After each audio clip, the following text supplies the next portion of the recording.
What makes Cubes Without Borders different from other borderless full-screen mods is that it fully supports all major platforms, including Linux, Mac OS, and Windows.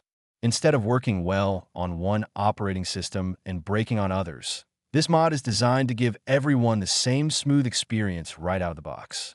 There's no screen flickering, no weird visual glitches, and no need to give up the ability to change your game's resolution.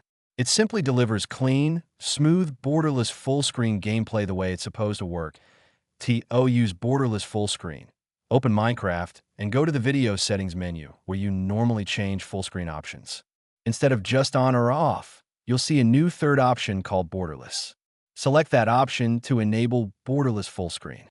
If you're using the Sodium mod, the setting will still be in the video settings menu, just organized slightly differently. The mod also adds a startup option called the borderless flag.